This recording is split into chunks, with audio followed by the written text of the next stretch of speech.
Yoqqa kiramiz. Chaqiringlar tez. Tezroq. Al-Buxor ochilishini kutib turibdi. Shunga sayohat tashkillashtirib qo'ygan. Xotin-qizlarning huquqiy savodxonligini pastlagan. Bir qancha viloyatlarda yashadik. Rahbar sifatida qonuniy ishlaysizmi yoki ba'zi hollarda qalbingizga quloq solasizmi? Albatta, biz davlat xizmatchisimiz, qonun bo'yicha ishlaymiz. Ba'zi kelganda, masalan, fuqaro bilan ishlashda ba'zida qonunlardan chetga chiqish to'g'ri keladi. Bu albatta fuqaroning roziligi uchun. Tushunarli. Jamoangizni ruhlantirish uchun qanday usullardan foydalanasiz? Jamoani ruhlantirish uchun birinchi men ularni rag'batlantirib turaman. Har bayram, tug'ilgan kunlar chetda qolmaydi. Keyin mana turizm bo'yicha biz davlatimiz tomonidan ancha imkoniyatlar ochib berildi. Mana bu yilda hisobiga xodimlarimiz Samarqandga, Toshkentga sayohatga borib keldim. Xudo xolasa yilning oxiri bo'yicha buni reja qilib turibman. Nafaqat xodimlarim, shaharda barcha rahbar ayollari, mahalla faollar xodim birgalikda Samarqandga Al-Buxor ochilishini kutib turibdi. Shunga sayohat tashkillashtirib qo'yganman. Hokim o'rinbosari faoliyatingizda farzandli bo'lgan ekansiz. Oilani ham, ishni ham birday olib ketgansiz, qiynalmaganmisiz? Albatta to'g'ri. Kenja farzandimni 2023-18 fevral dunyoga keltirdim. Albatta 30 kunlik bo'lganda o'zim ham ishimni yaxshi ko'rganim uchun ishdan ajra olmadim. 35 kunlik bo'lganda ishga qaytdim, chunki bu kasbimni sevishim. Menga qiyin bo'lmadi. Bunda albatta meni oilam yordam berdilar. Asosan turmush o'rtog'im meni qo'llab-quvvatladilar.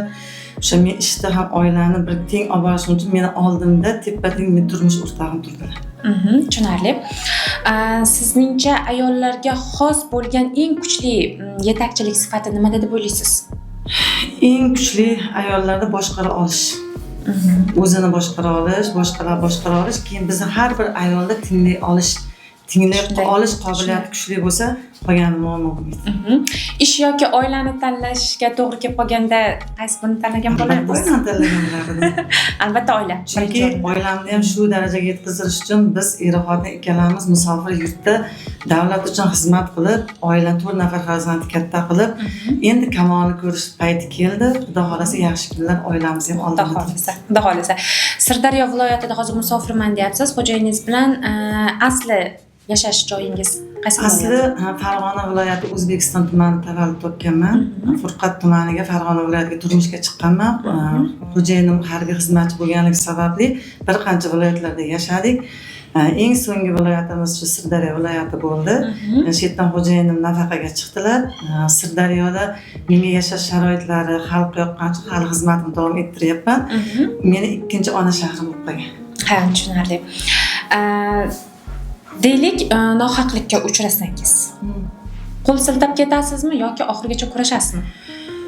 Bu albatta bu hech kimga sir emas. Nohaqlikka hamma uchraydi. Uchramayman degan inson bo'lmasa kerak. Men birinchi nohaqlikka uchraganimda bitta birinchi men maslahat qo'yim, turmush o'rtog'im bo'ladilar.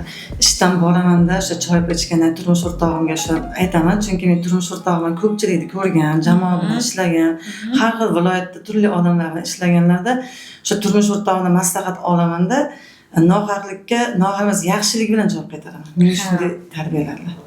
Tushunarli. Nima deb o'ylaysiz? Rahbarlik faoliyatida salohiyat muhimmi yoki sadoqat? Ikkalasi ham muhim. Men uchun eng asosiysi siz uchun o'z fikringiz, shaxsiy fikringiz. Meni o'z sadoqat ham muhim.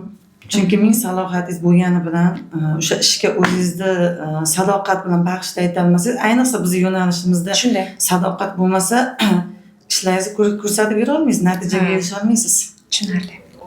Sizga rahmat kattakon, savollarimga javob berganingiz uchun, bizni e'tiborga olganingiz uchun, siz bilan juda ham samimiy suhbatimiz bo'ldi. Biz sizlarni ko'rganimdan juda xursand bo'ldim.